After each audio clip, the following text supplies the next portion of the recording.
Mohon tanggapannya terkait dengan partisipasi pemilih kemarin di Jawa Barat antara pemilu dan pilkada. Ada perbedaan atau perbedaan partisipasi atau tidak gitu pimpinan? Izin.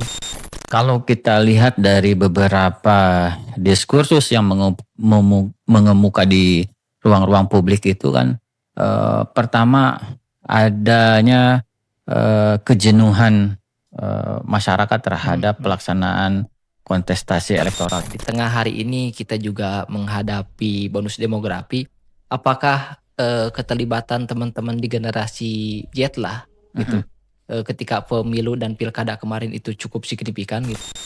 Sukses gagalnya penyelenggaraan pemilu itu adalah sukses bersama gitu. Tidak mutlak menjadi klaim KPU, walaupun memang itu adalah menjadi core bisnisnya KPU.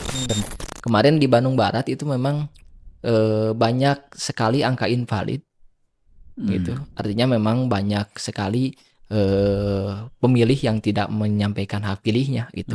Nah, mungkin ada sedikit analisa pimpinan mengenai hal tersebut gitu. Karakteristik dari Gen Z dan milenial ini kan mereka sangat akrab dengan gadget. Mereka tidak bisa lepas dari teknologi informasi yang ada di genggaman mereka. Mengenai idealnya melaksanakan sosialisasi itu memang sebelum tahapan pun itu juga harus dimaksimalkan atau seperti bagaimana? Kita baru saja melaunching kegiatan atau program Parmas Insight, sebuah forum diskursus berbagi gagasan dan pengalaman. Mungkin sedikit harapan untuk kegiatan penyelenggaraan pemilu ataupun pilkada ke depan.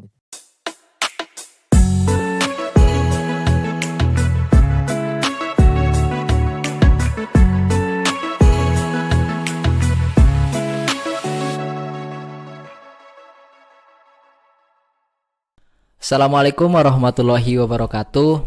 Alhamdulillahirrabbilalamin wa binasta'inu ala murudin wadin wa ala alihi washabihi asmin amma ba'du. Selamat sore rekan-rekan pemilih Bandung Barat.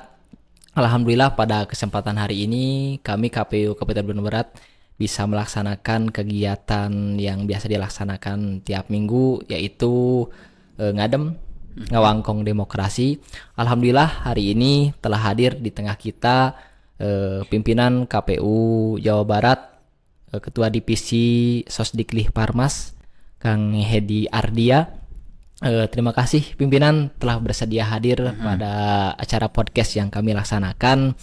Tentunya kehadiran beliau ke sini nanti juga akan sedikit berbincang-bincang terkait dengan partisipasi pemilih dan terkait dengan kegiatan-kegiatan sosialisasi yang sudah dilaksanakan kemarin di waktu pemilu dan pilkada. Harapannya teman-teman pemilih di seluruh Bandung Barat nanti mungkin sedikit tahulah informasi atau jadi referensi untuk ke depan ditingkatkan kembali. Oke, mungkin pimpinan izin terkait dengan beberapa kegiatan sosialisasi yang telah dilaksanakan kemarin, yang mana memang output dari itu semua adalah partisipasi pemilih di Bandung Barat dan di Jawa Barat pada intinya. Mohon tanggapannya terkait dengan partisipasi pemilih kemarin di Jawa Barat antara pemilu dan pilkada. Ada perbedaan atau perbedaan partisipasi atau tidak gitu pimpinan? Izin. Baik, terima kasih Kang Denny. Untuk angka partisipasi pemilih antara Pileg 2024 dengan Pilkada 2024 tentu saja ada perbedaan yang sangat jauh ya. Di Pilpres dan Pileg itu angka partisipasi pemilih di Jawa Barat itu rata-rata 81 dan 82% lah gitu ya. Sementara kemarin angka partisipasi pemilih di pilkada itu cuma 68,6% rata-rata di Jawa Barat itu. Artinya penurunannya sangat jauh. Termasuk juga kalau dibandingkan dengan pilkada 2018 itu juga mengalami penurunan ya, asalnya 72% itu. Nah, kenapa bisa mengalami penurunan yang signifikan? Itu perlu dilakukan penelitian secara komprehensif ya, sehingga kita bisa menyimpulkan apa faktor penyebabnya. Yang soal penurunan ini bukan hanya terjadi di Jawa Barat, tapi juga secara nasional juga mengalami penurunan gitu.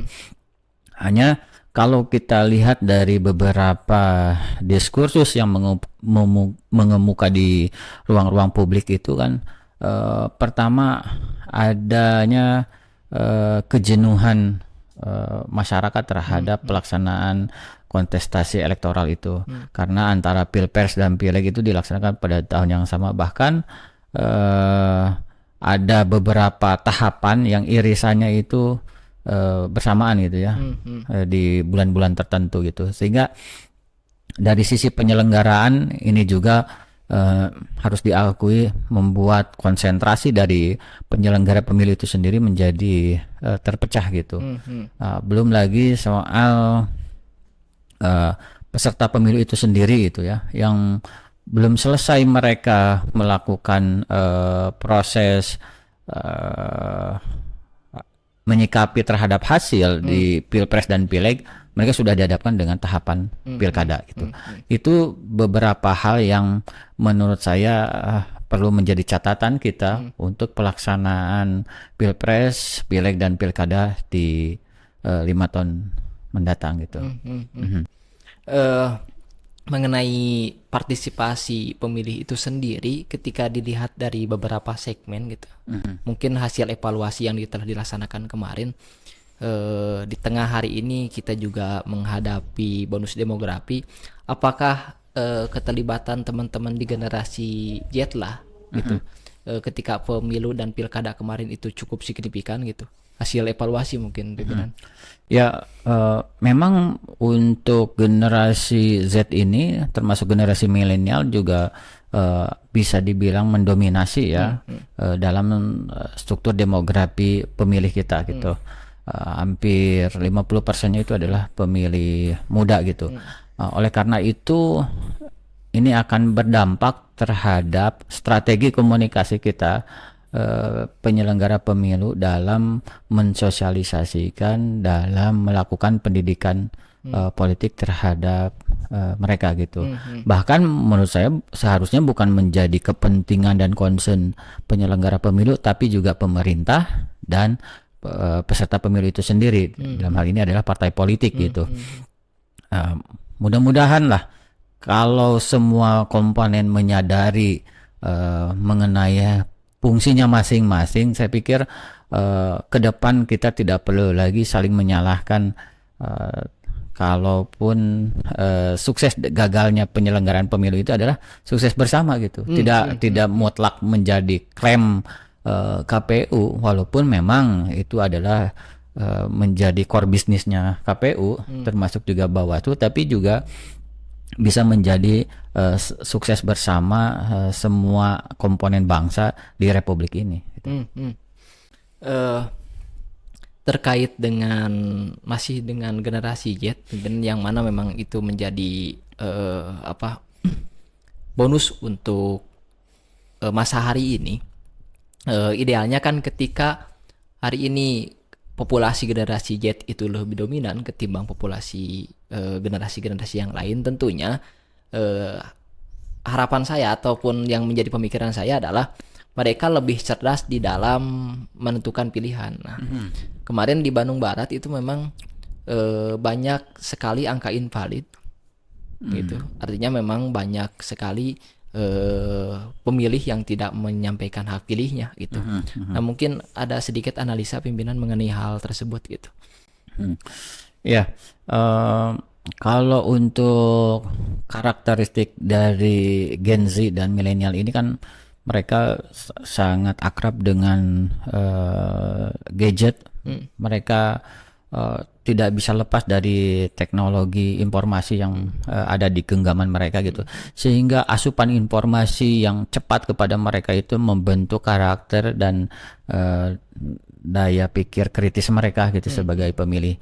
Tentu saja ini menjadi bahan evaluasi bagi KPU juga secara khusus ya, bagaimana kita merancang ulang, mereformulasi lagi strategi komunikasi kita terkait dengan partisipasi pemilih ini agar lebih masif lagi di 2029 gitu. Kemudian yang tidak kalah pentingnya juga bagaimana ini partai politik yang memang dalam undang-undang itu tugasnya adalah melakukan pendidikan politik, juga ikut sama-sama memikul beban yang sama gitu. Karena ini bukan hanya menjadi PR penyelenggara pemilu, tapi juga ada hal-hal yang tidak kalah pentingnya itu menjadi tugas dari partai politik itu sendiri. Semisal bagaimana mereka itu memberikan pilihan kepada publik, terutama Gen Z ini, calon-calon yang memang disukai oleh mereka gitu. Nah, ketika calon itu punya gagasan, kemudian calon itu diterima oleh Gen Z itu, saya pikir itu akan sangat berdampak terhadap angka partisipasi pemilih itu sendiri. Karena dalam beberapa hasil penelitian itu, publik itu akan datang ke TPS kalau mereka merasa calon yang mereka sukai itu ada dalam surat suara, ada dalam kertas suara. Calon yang mereka anggap bisa meyakinkan mereka bisa membawa perubahan itu ada di dalam pilihan di TPS, ya mereka akan datang gitu, tanpa harus ada politik uang. Nah, itu menjadi PR yang menurut saya bukan hanya dan tidak bisa dilakukan oleh penyelenggara pemilu, tapi di bebannya ada di partai politik gitu. Terkadang kan terkait dengan sosialisasi, biasanya kita melaksanakan itu ketika menghadapi tahapan. Nah, menurut analisa KPU sendiri mengenai idealnya melaksanakan sosialisasi itu memang sebelum tahapan pun itu juga harus dimaksimalkan atau seperti bagaimana gitu? Izin. Ya, sosialisasi dan pendidikan pemilih itu sejatinya kan tidak mengenal batas waktu. Ada sebelum tahapan, kemudian saat tahapan, dan pasca tahapan gitu. Dan memang yang sebelum tahapan dan pasca tahapan itu menjadi tantangan berat bagi penyelenggara pemilu di tengah kondisi yang memang minim anggaran misalkan. Tapi itu menjadi tantangan karena apa? Karena kita harus bisa membuktikan kepada publik, sebab sekalipun kita sudah tidak dibekali oleh anggaran yang ideal gitu, bahkan bisa dibilang tidak ada sama sekali, tapi kita bisa melakukan kerja-kerja sebagaimana mestinya gitu. Tinggal kreativitasnya yang mesti kita asah lagi, sehingga pendidikan politik dan sosialisasi ini masih tetap dilakukan gitu, sekalipun tidak ada tahapan. Terkait dengan kegiatan sosialisasi, substansi dari itu semua tentu memang adalah proses penyadaran. Proses penyadaran kepada seluruh warga pemilih untuk tahu tentang haknya dan kewajibannya. Nah, mungkin mohon diperjelas kembali pimpinan mengenai hak warga pemilih supaya memang mereka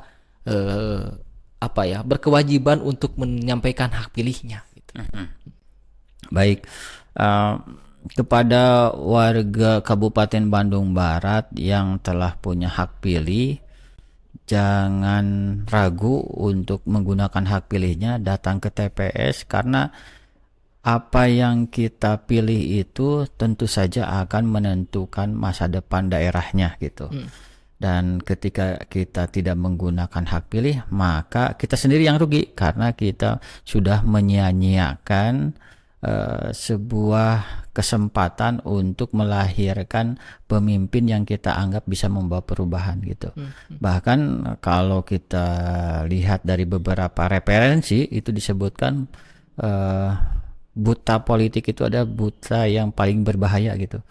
Dan kita sebagai warga yang punya kewajiban, punya hak konstitusi itu tidak ada salahnya gitu ya. Bahkan akan sangat menjadi kurang baik kalau kita menyia-nyiakan kesempatan yang itu akan menentukan nasib bangsa kita sendiri, akan menentukan maju mundurnya daerah kita sendiri gitu. Tidak ada keputusan apapun di republik ini, di dunia ini tanpa melalui keputusan politik.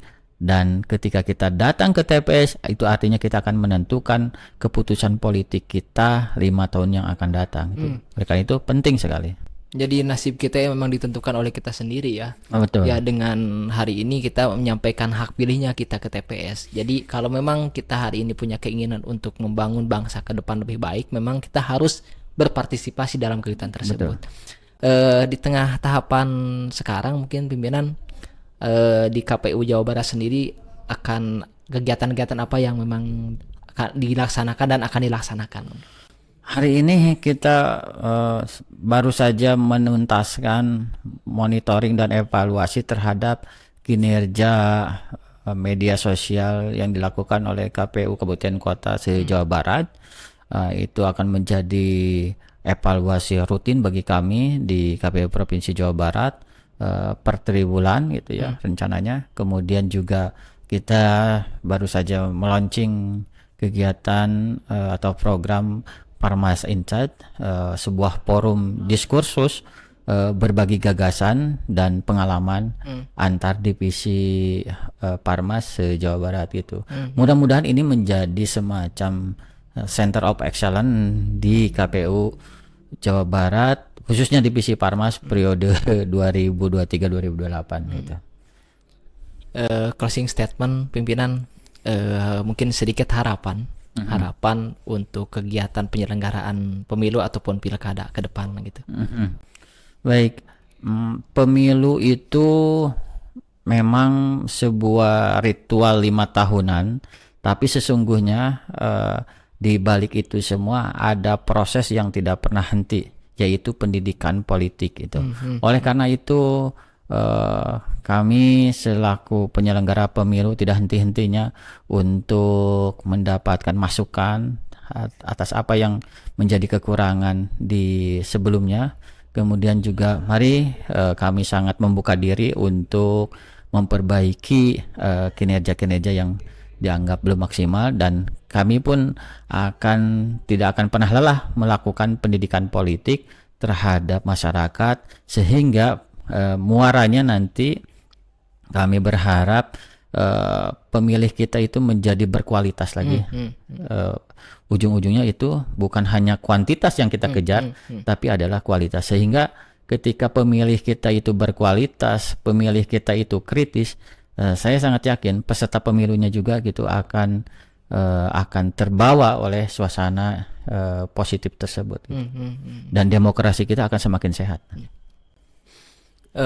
Mungkin mengambil kesimpulan dari apa yang tadi disampaikan oleh pimpinan kita KPU Jawa Barat, intinya memang kegiatan penyelenggaraan pemilu ataupun pilkada itu tidak hanya bisa dilaksanakan oleh KPU saja. Tentu memang hal ini juga membutuhkan partisipasi dari semua pihak, semua elemen, termasuk dalam hal ini pemerintah tingkatan kabupaten dan sampai desa, malah sampai RW tentunya, karena hal tersebut juga tidak akan bisa terselenggara dengan sukses dan lancar ketika semua pihak tidak ikut mensukseskan kegiatan tersebut. Mungkin demikian. Dan untuk seluruh rekan-rekan pemilih, nasib bangsa kita itu ditentukan oleh kita sendiri. Tentunya suara kita sangat menentukan masa depan ke depan. Ketika hari ini kita punya keinginan untuk mengubah bangsa kita ke depan menjadi lebih baik, sampaikan hak pilih kita dengan sebaik-baiknya. Mungkin teman-teman pemilih, demikian ngadem hari ini. Insya Allah kita akan berjumpa kembali di lain kesempatan. Terima kasih kepada pimpinan kita, Kang Hedi Ardia, Kadipsos Parmas KPU Kabupaten Barat, yang telah menyempatkan hadir pada kegiatan hari ini. Terima kasih, itu yang dapat saya sampaikan. Billahi taufiq wal hidayah. Wassalamualaikum warahmatullahi wabarakatuh.